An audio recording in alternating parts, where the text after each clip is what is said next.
الفاتحة الوالد. والصلاة والسلام على أشرف الأنبياء والمرسلين محمد وعلى آل بيته الطيبين الطاهرين.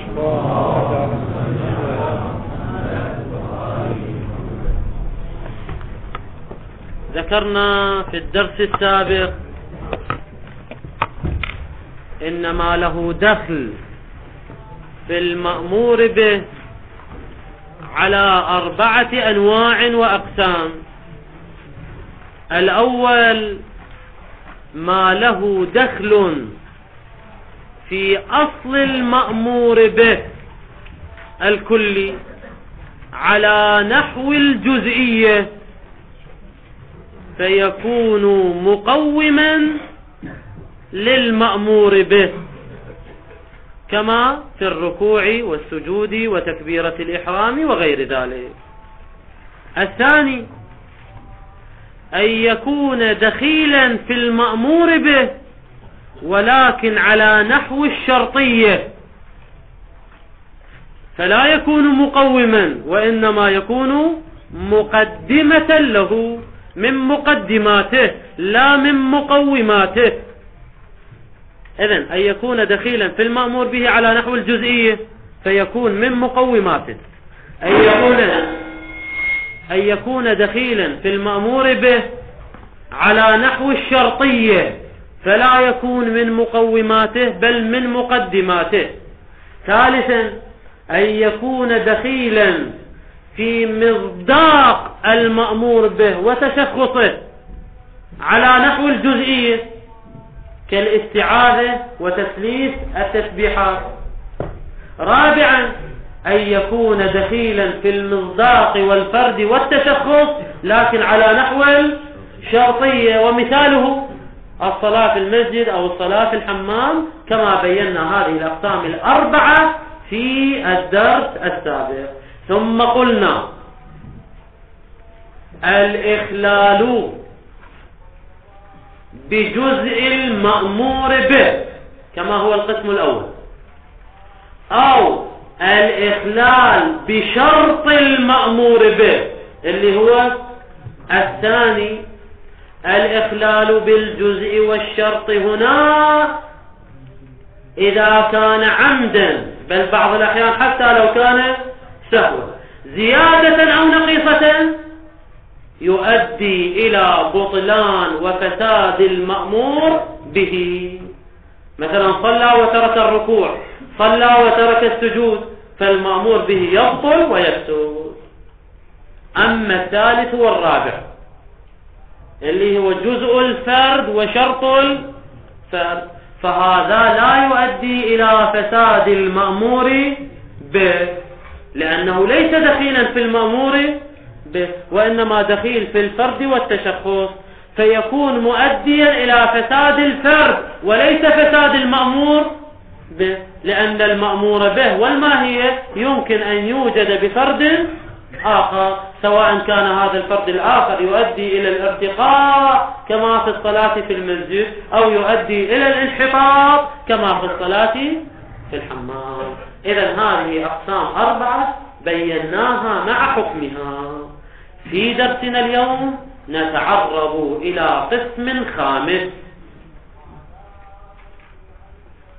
القسم الخامس هو أن يطلب منا الشارع أمرا من الأمور، يطلبه منا طلبا استقلاليا على نحو الوجوب أو على نحو الاستحباب. الشارع يطلب هذا الشيء طلبا استقلاليا على نحو الوجوب أو على نحو الاستحباب، ولكن هذا الشيء المطلوب شرعا ليس دخيلا لا في جزء المأمور به،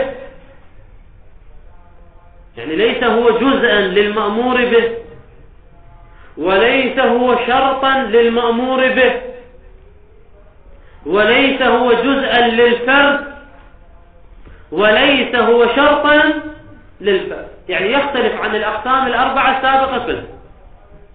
فهو ليس دخيلا في المأمور به لا جزءا ولا شرطا، وليس دخيلا في المصداق لا جزءا ولا شرطا، بل بالعكس، المأمور به دخيل في هذا الشيء، وذلك لأن هذا الشيء المطلوب استقلالا إنما يوجد في ظرف المأمور به وفي ضمن المأمور به. فالمأمور به وهو الواجب سيكون ظرفا لذلك الشيء الذي طلبه الشارع استقلالا، وذلك لأنه إذا طلب الشارع منا شيئا ليس دخيلا في المأمور به وليس دخيلا في المصداق، فتارة يكون الشيء المطلوب متقدما على المأمور به، كما في المضمضة والاستنشاق، على القول بأنها مستحبة لنفسها، فهذا أمر مطلوب لكنه قبل المأمور به. لأن نقدر نمثل بالوضوء، هم نقول قبل المأمور به. الوضوء من الواضح أنه من النوع الثاني، احنا قاعد نتكلم عن شيء ليس هو جزء ولا شرط، بينما الوضوء شرط. لا، مثاله هو المضمضة أو الاستنشاق على القول باستحبابها النفس. وتارة أخرى يكون متأخرا عن المأمور به، كتعقيبات الصلاة، كتسبيح الزهراء سلام الله عليها بعد الصلاة، فهو مستحب لنفسه وبعد الصلاة. ولكن تارة ثالثة لا يكون متقدما ولا متأخرا، وإنما يكون أثناء الصلاة، فيكون المأمور به ظرفا لذلك الشيء المطلوب. وهذا على 4 أقسام. يا هو هذا اللي قلنا تارة ثالثة، أن يكون أثناء المأمور به، ليس متقدما ولا متأخر. هذا على 4 أقسام. القسم الأول الواجب في الواجب، أي أن يكون لدينا واجب استقلالي يكون ظرف وجوده ضمن واجب آخر، ولا يوجد إلا ضمن الواجب الآخر وإن كان هو استقلالي. مثاله لبس ثوبي الإحرام الذي هو ضمن الإحرام. فالإحرام المتكون من مجموعة من الأجزاء، الإحرام ككل هو واجب. زين، إذا نظرنا إلى لبس الثوبين واعتبرناه واجبا مستقلا، فوجوب لبس الثوبين الذي هو لبس الثوبين الذي هو واجب استقلالي، هذا لا يوجد إلا ضمن واجب آخر وهو الإحرام. مثال آخر: وجوب متابعة الإمام في صلاة الجماعة، فإن صلاة الجماعة واجبة أم مستحبة؟ الجواب: واجبة ولا إشكال في ذلك. صلاة الجماعة واجبة لأنها فرد من أفراد الصلاة اليومية ومصداق من مصادق الصلاة اليومية. وحينما يعبر الفقهاء أحيانا بكون صلاة الجماعة مستحبة، فهذا إشارة إلى كونها من أكمل المصادق للصلاة الواجبة، ثوابها أكثر. ولو لم تكن صلاة الجماعة واجبة فكيف تسقط لنا الأمر الواجب؟ لا، صلاة الجماعة كما قال المشهور هي واجبة، لكنها مو واجبة تعيينا، يعني فرد من أفراد الصلاة. أنت ساعة تصلي في المسجد، تصلي جماعة، تصلي فرادى، كلها مصادق للصلاة الواجبة، ولكن أفضلها وأكملها هو صلاة الجماعة، فصلاة الجماعة واجبة.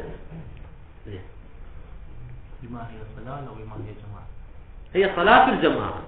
صلاة الجماعة فرد من أفراد الصلاة الواجبة، لكن حينما نقول مستحبة مقصودنا ما هي جماعة أنها شنو؟ لا، مو بينا، أنها أفضل أفراد الواجب. يعني الواجب له فردان: واجب يصلى فرادى وواجب يصلى جماعة، كفردين خارجيين. الفرد الأول صلاة فرادى، الصلاة فرادى واجبة، أحد مصادق الواجب، ولذلك تمتثل بالإتيان بها أو لا تمتثل؟ زين، إذا ما صليت فرادى صليت جماعة.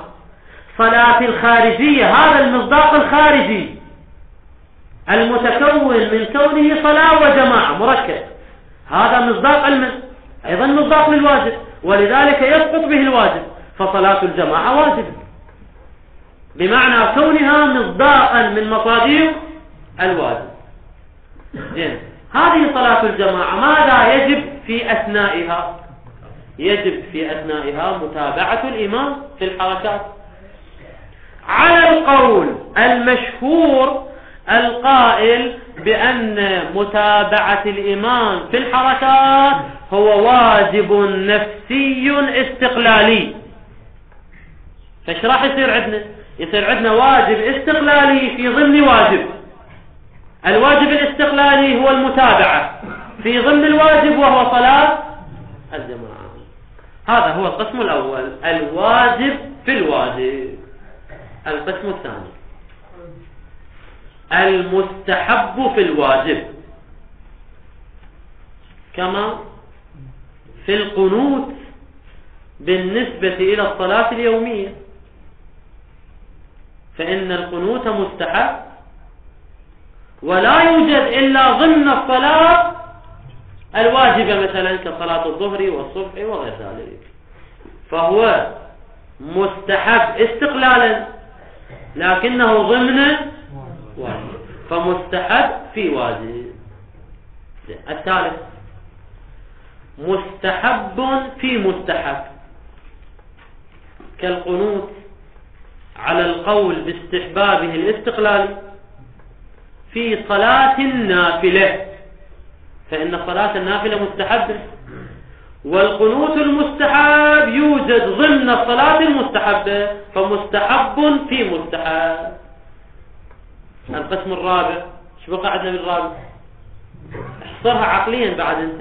الواجب في المستحب، كما لو نذر القنوت في صلاة النافلة،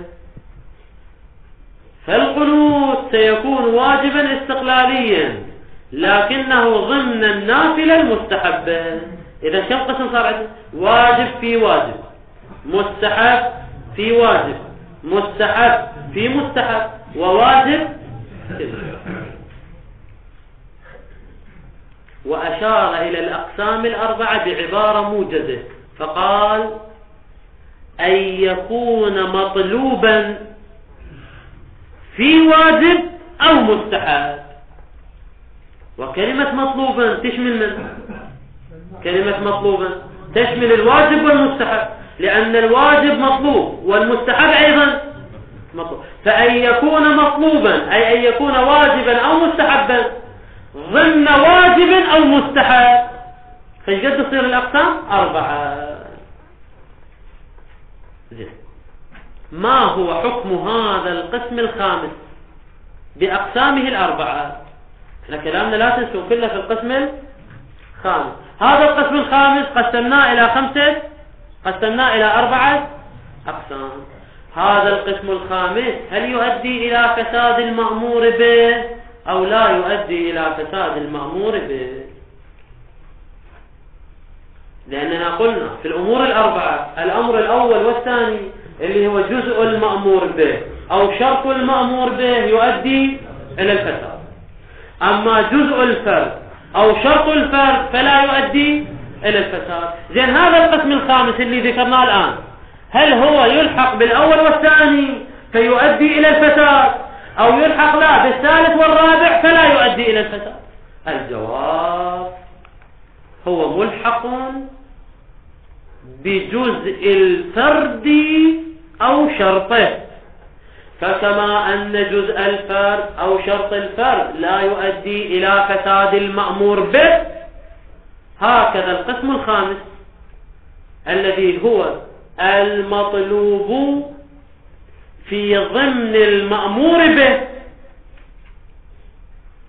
هذا القسم لا يؤدي إلى فساد المأمور به. لماذا لا يؤدي إلى فساد المأمور به؟ لأنه ليس جزءا للمأمور به وليس شرطا للمأمور به. غاية الأمر المأمور به صار ظرفا لهذا المطلوب، وصيرورة المأمور به ظرفا لهذا الشيء المطلوب لا يؤدي إلى بطلان المأمور به. يعني إذا مثلا إذا أبطلت القنوت لم تأتي بالقنوت فصلاتك صحيحة وليست باطلة. حتى في القسم الرابع اللي قلنا شنو؟ لو نذر القنوت أيضا لو تركته أنت عصيت لترك الواجب، لكن هذا لا يؤدي إلى بطلان الصلاة. وهكذا في الواجب اللي مثلنا به من بالمتابعة، في المتابعة في صلاة الجماعة، فإن المتابعة لو تركتها لا تؤدي إلى بطلان الصلاة وإنما تؤدي إلى عدم استحقاق الثواب. إذن لا يكون الفساد إلا في جزء المأمور به وشرط المأمور به. أما جزء الفرد وشرط الفرد وما كان المأمور به ظرفا له ففي هذه الأقسام 3 لا يؤدي إلى الفساد. هذا واضح إن شاء الله. قد يكون في هذا المطلب نعم. طبعا لبس ثوبي الإحرام قالوا لا يؤدي إلى بطلان الإحرام أصلا، لا نفس الكلام. لبس ثوبي الإحرام واجب تكليفي مستقل، إذا أقل به المكلف تجب عليه الكفارة، لكن إحرامه صحيح ولا إشكال فيه، لأن الإحرام هو النية والتلبية. أما لبس ثوبي الإحرام فهو واجب ضمني لا يبطل الإحرام بتركه. لذلك الآن لو رحت للحج وأصلا ما لبست ثوبي الإحرام، بس قلت أحرم لعمرة التمتع عن حج التمتع ثم قلت لبيك اللهم لبيك، ينعقد الإحرام ولا إشكال في ذلك. هذا كله يعني ما ذكرناه في الدرس السابق وما ذكرناه في درسنا اليوم من التقسيمات والتشقيقات هو مقدمة لمطلبنا. هذا كله مقدمة. ما هو مطلبنا؟ مطلبنا هو هذا السؤال: هل دخالة الشيء وكونه جزءا للمأمور به أو شرطا للمأمور به أو جزءا لمصداقه أو شرطا لمصداقه أو مظروفا للمأمور به. هذه الأقسام والأنواع هل هي دخيلة في صدق التسمية وصدق الاسم أو ليست دخيلة لا في صدق التسمية ولا في الاسم؟ الجواب نقول أما القسم الخامس فلا إشكال ولا شبهة في عدم دخالته بصدق التسمية. يعني القنوت مثلا أو الاتباع في صلاة الجماعة فهذا لا يؤثر على تسمية العمل بالصلاة. يعني الصلاة لو تركنا فيها القنوت تسمى صلاة أو لا تسمى صلاة؟ تسمى صلاة. فالقنوت ليس دخيلا في التسمية لأنه ليس جزءا ولا شرطا، بل هو أمر آخر خارج، هو استحباب استقلالي أو وجوب استقلالي لا علاقة له بتسمية الصلاة باسمها. وهكذا جزء الفرد والمصداق وشرط الفرد والمصداق اللي هو الثالث والرابع أيضا شنو؟ لا يؤثران في التسمية جزما. يعني لو تركت الصلاة في المسجد صليت في البيت هذه تسمى صلاة أو لا تسمى صلاة؟ تسمى صلاة. لو تركت الصلاة جماعة وصليت فرادى تسمى صلاة. إذن جزء الفرد وشرط الفرد والمظروف للمأمور به لا علاقة له بمن؟ بصدق التسمية. إنما الكلام كل الكلام في جزء المأمور به اللي هو الأول وشرط المأمور به وهو شنو؟ الثاني. فهل هما دخيلان في التسمية أو ليسا دخيلين في التسمية؟ يقول الآخوند قدس سره يمكننا القول بأن شرط المأمور به ليس دخيلا في التسمية وإن كان جزء المأمور به دخيلا في التسمية. يعني نفرق ونفصل بين الأول والثاني. الأول وهو جزء المأمور به نعتبره دخيلا في التسمية. أما الثاني وهو شرط المأمور به فليس دخيلا في التسمية. وهذا هو المنسوب إلى الوحيد البهبهاني قدس سره حيث قال بالتفصيل بين الجزء والشرط فالجزء دخيل في التسمية أما الشرط فليس دخيلا في التسمية. بعبارة أخرى لا يصدق اسم الصلاة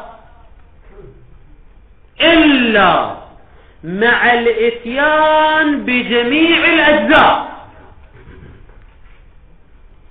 ولكنه اسم الصلاة يصدق سواء تحققت الشروط أو لم تتحقق الشروط. فوجود الشرط وعدمه لا يؤثر في صدق اسم الصلاة، لكن وجود الأجزاء له دخل في صدق اسم الصلاة. ولذلك قال الوحيد البهبهاني بالوضع للصحيح بلحاظ الأجزاء، يعني نشترط توفر جميع الأجزاء أي أن تكون الصلاة صحيحة، وبمجرد فقدان جزء ينتفي الاسم. وإذا انتفى الاسم يعني الصلاة الفاسدة ليست صلاة. ولكننا نقول بالأعم بلحاظ الشرائط، يعني سواء كانت الصلاة واجدة لجميع الشرائط أو فقدت بعض الشرائط فهي تسمى صلاة. فإذا القول بالصحيح بلحاظ الأجزاء لا بد من توفرها جميعا، وإلا لا تسمى صلاة. ونقول بالأعم بلحاظ الشرائط، توفرت أو لم تتوفر هي صلاة. هذا ما ذهب إليه الوحيد البهبهاني. والشيخ المصنف قدس سره بداية عبارته كأنه يقول لا بأس به، يعني لا مشكلة من القول بذلك، ولكنه يلتفت بعد ذلك ويقول كلا، نحن من القائلين بالصحيح بلحاظ الأجزاء وبلحاظ الشرائط، أي لا تصدق التسمية إلا إذا توفرت جميع الأجزاء وجميع الشرائط. وبمجرد اختلال جزء أو اختلال شرط تنتفي التسمية. إذا نحن نقول بالصحيح مطلقا. يعني شنو مطلقا؟ يعني بلحاظ الأجزاء والشرائط، بخلاف الوحيد البهبهاني الذي قال بالصحيح في الأجزاء والأعم في الشرائط. زين، ما هو دليلنا؟ ونفس الأدلة المتقدمة. مثلا في تصويرنا للجامع على القول بالصحيح قلنا مثلا بعض الروايات أثبتت بعض الآثار، كما في قوله عليه السلام الصلاة معراج المؤمن. زين، أي صلاة هي معراج المؤمن؟ الصلاة الصحيحة. يعني شنو الصحيحة؟ الكاملة الأجزاء والكاملة الشرائط، وإلا لو لم تكن كاملة الشرائط كما لو فقدت الطهارة أو فقدت الاستقبال، هذه الصلاة ليست معراجا للمؤمن. وهكذا في الأدلة الأخرى التي ذكرناها للصحيح كالدليل الثالث وهو الاستدلال بالروايات. الروايات التي تثبت بعض الآثار كالصلاة تنهى عن الفحشاء والمنكر والصلاة معراج المؤمن، فإن هذه الآثار لا تثبت للصلاة الفاسدة والفاقدة لبعض الشرائط. وهكذا الروايات التي استعملت لا النافية للجنس فإنها لم تفرق بين الجزء والشرط. يعني شنو قالت؟ لا صلاة إلا بفاتحة الكتاب، وهذا جزء من شرط، هذا جزء. وكذلك قالت لا صلاة إلا بطهور الذي هو شرط. إذن هي بلحاظ الجزء وبلحاظ الشرط تقول عند انتفائهما فهي لا صلاة. إذن الوضع للصحيح بالنسبة إلى الأجزاء وبالنسبة إلى الشرائط. ثم إنه، هذا شروع في بيان القسم الخامس. ثم إنه ربما يكون الشيء مما يندب إليه. يعني شنو يندب إليه؟ يعني مما يطلب من قبل الشارع. الشارع يحضنا عليه، يندبنا إليه. مما يندب إليه، الهاء هنا ترجع للشيء. طبعا مما يندب إليه يعني مما يطلب، وهو أعم ممن أن يندب إليه على نحو الوجوب أو يندب إليه على نحو الاستحباب. مما يندب إليه فيه. يعني شنو فيه؟ يعني في ظرف المأمور به، فالمأمور به يكون ظرفا له. فهذا الشيء الذي ندبنا الشارع إليه ليس هو جزءا للمأمور به، ولا شرطا، ولا جزءا لمصداقه، ولا شرطا لمصداقه، وإنما هو في ضمن المأمور به. لذلك يقول بلا دخل له، إما له لذلك الشيء المندوب إليه، بلا دخل لذلك الشيء المندوب إليه أصلا، لا شطرا ولا شرطا. يعني لا جزءا ولا شرطا، لا دخل له في حقيقته. حقيقة من؟ يعني لا دخل له في حقيقة المأمور به، يعني لا دخل له في حقيقة المأمور به لا جزءا ولا شرطا. وهكذا لا دخل له في الفرد، ولا دخل له في خصوصيته وتشخصه. يعني ايش مقصود؟ خصوصية والتشخص الفردي ايضا هنضيف لها لا شرطا ولا شطرا. ولذلك هو يختلف عن الأقسام الأربعة السابقة. زين، له دخل عين، يقول بل له، يا هو له يعني طبعا الكفاية احنا ما نريد نحاكمها حسب قواعد اللغة العربية، لأن كثير من الأخطاء اللغوية في المطلب في الكتاب، يعني حتى إما أخطاء لفظية أو أخطاء بلاغية أو معنوية أو سياقية، ما شئت فعبر. سياق هذا الكلام لابد أن نرجع الضمير للشيء، بينما مو هذا مقصود الآخر، بل مقصود بالعكس، مقصود المأمور به. بل له يعني يريد يقول لك المسألة بالعكس، بل له يعني المأمور به له دخل ظرفا في مطلوبيته. مطلوبية من؟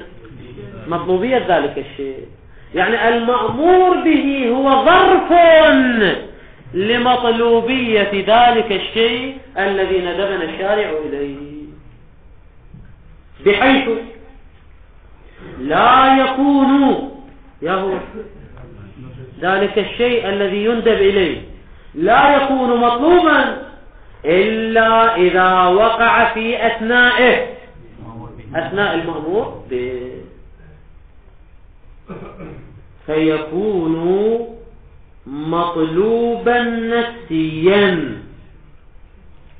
فيكون مطلوبا، طبعا مطلوب قلنا شنو؟ أعم من الواجب أو المستحب. فيكون مطلوبا وجوبا أو استحبابا في واجب أو مستحب. فاثنين في اثنين يصير الأقسام أربعة: واجب مطلوب في واجب، مستحب مطلوب في واجب، واجب مطلوب في مستحب، مستحب مطلوب في مستحب. فالأقسام أربعة. هاي الأقسام الأربعة: واجب في واجب، مستحب في مستحب، اللي ذكرناها، إنما تكون فيها حالة، في حالة المقارنة والظرفية. يعني شنو؟ أن يكون المأمور به ظرفا لذلك الشيء المندوب إليه، كما أن ذلك الشيء المندوب إليه يمكن أن يكون شنو؟ متقدما، ويمكن أن يكون متأخرا. لكن هذه الأقسام تختص بمن؟ بالمقارن. لذلك يقول كما، يعني يريد أن يشبه المظروف والمقارن، يشبهه بمن؟ بالمتقدم والمتأخر. يقول كما إذا كان ذلك الشيء مطلوبا كذلك. يعني شنو كذلك؟ يعني نفسيا. طبعا ليش نركز نفسيا نفسيا نفسيا؟ أحسنت، لأنه لو كان مطلوب ضمنيا راح يصير جزء أو شرط. لا، احنا نريده إلى وجوب استقلالي نفسي وليس ضمن الواجب الآخر.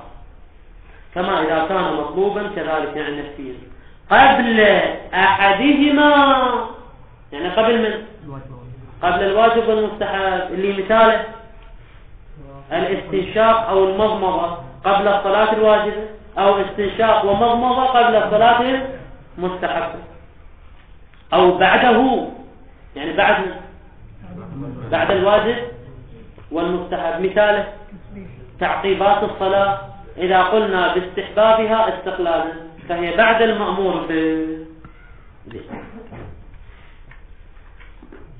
لحد الآن بينا القسم الخامس. زين، ما هو حكم هذا القسم الخامس؟ هل هو يلحق بالأول والثاني المؤدي إلى الفساد، أو يلحق بالثالث والرابع الذي لا يؤدي إلى الفساد؟ ماذا أجبنا؟ قلنا لا يؤدي إلى الفساد. فيقول فلا يكون، هذا بيان لحكم الخامس، فلا يكون الإخلال به بذلك الشيء الذي ندب إليه سواء كان واجبا أو مستحبا، فلا يكون الإخلال به موجبا للإخلال به، يعني بالمأمور به. فلا يكون الإخلال به يعني بالشيء المندوب موجبا للإخلال به أي المأمور به. طبعا لا يجب الإخلال به لا ماهية لأنه ليس جزءا له، ولا تشخصا يعني قصدي لا يرجع إلى أصل المأمور به ولا إلى فرده، لا على نحو الجزئية ولا على نحو الشرطية، موجبا للإخلال به لا ماهية بحيث تنتفي الماهية بانتفائه، ولا تشخصا بحيث ينتفي المصداق بانتفائه، ولا تشخصا وخصوصية. هاي الواو تفسيرية لأن التشخص هو الخصوصية أصلا. هاي أصلا بما تتعلق بقوله فلا يكون الإخلال به موجبا للإخلال به أصلا. إذا عرفت هذا كله، إذا عرفت هذا يعني شنو هذا؟ أي ما ذكرناه من الأقسام الخمسة: جزء المأمور به، شرط المأمور به، جزء الفرد، شرط الفرد المضوف للمأمور به. إذا عرفت هذه الأقسام الخمسة نأتي إلى مطلبنا الأساسي: هل لها دخل في التسمية أم لا؟ إذا عرفت هذا كله فلا شبهة في عدم دخل ما ندب إليه في العبادات نفسيا. لهذا يقسم هذا الخامس: فلا شبهة في عدم دخل ما ندب إليه في العبادات نفسيا. كلمة في العبادات بمن تتعلق؟ في العبادات هاي الجار والمجرور، مو كلمة دخل، مو عدم دخل ذلك في العبادات، لا لا لا، ما ندب إليه في العبادات. فلا شبهة في عدم دخل ما ندب إليه في العبادات نفسيا، أي كان مستحبا نفسيا أو واجبا نفسيا، لا دخل له وين؟ في التسمية. فقوله في التسمية يتعلق بقوله لا دخل له، فلا دخل له في التسمية بأساميها يعني بأسامي العبادات. زين، طبعا لماذا لا دخل له؟ لأن المطلوب النفسي من الواضح جدا القنوت أو غير القنوت لا دخل له في صدق تسمية الصلاة. الصلاة لا علاقة له بصدق الاسم، لأنه مستحب استقلالي أو واجب استقلالي خارج عن ماهية الصلاة، فكيف يؤثر على التسمية؟ وكذا يعني شنو كذا؟ يعني لا شبهة في عدم الدخل في التسمية فيما له دخل في تشخصها. تشخص من العبادات يعني تشخص المأمور به، يقصد يقسم الثالث والرابع، يعني ما كانت جزءا للفرد أو شرطا للفرد مطلقا، يعني سواء كان جزءا أو شرطا. إذن القسم الخامس والقسم الثالث والرابع لا دخل لها في التسمية جزما، يبقى عندنا قسم الأول. وأما ما له الدخل شرطا في أصل الماهية، اللي هذا هو هذا الثاني ما كان شرطا للمأمور به. طبعا كان يقول لك القسم الأول طبعا مجزوم لي. القسم الأول اللي هو شنو؟ ما كان جزءا قطعا هو دخيل في التسمية، لكن ما كان شرطا هل هو دخيل في التسمية أو ليس دخيلا في التسمية؟ نسب إلى الوحيد البهبهاني عدم دخله في التسمية، ولكن الصحيح دخله في التسمية كدخل الجزء في التسمية. وأما ما له الدخل شرطا في أصل ماهية العبادات فيمكن الذهاب أيضا، يعني شنو أيضا؟ كالثالث والرابع والخامس، إلى عدم دخله في التسمية بها، يعني بأسامي العبادات أصلا لا دخل له في التسمية. وهذا ما قاله الوحيد البهبهاني قدس سره. طبعا عبارة الآخون كأنها شو تقول؟ فيمكن الذهاب إليه، كأنه يختار مختاره الوحيد البهبهاني. طبعا مع الذهاب إلى دخل ما له الدخل في الماهية جزءا،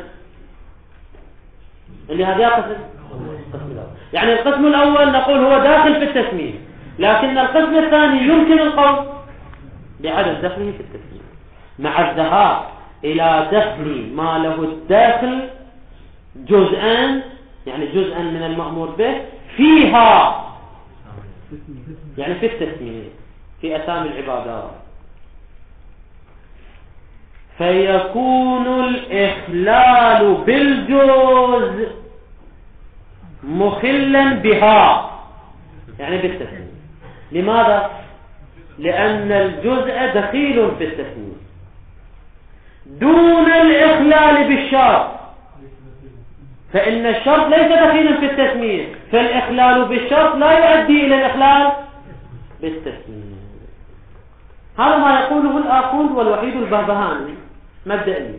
لكن الآخوند يلتفت ويتراجع، يقول لكنك عرفت في أدلة الصحيح أن الصحيح اعتبارهما الجزء أو الشرط فيها في التسمية، وبالإخلال بالشرط أيضا تختل التسمية. ما هو الدليل؟ قلنا الجامع الذي صورناه والروايات التي تقول نافية للجنس وترتب بعض الآثار كما بينا. إذن هذا التفصيل من قبل الوحيد البهبهاني والتفرقة بين الجزء والشرط، هذا التفصيل باطل وغير صحيح، بل كلاهما دخيل في التسمية. هذا تمام الكلام عن البحث عن الصحيح والأعان. والحمد لله رب العالمين، وصلى الله على محمد وآله الطاهرين.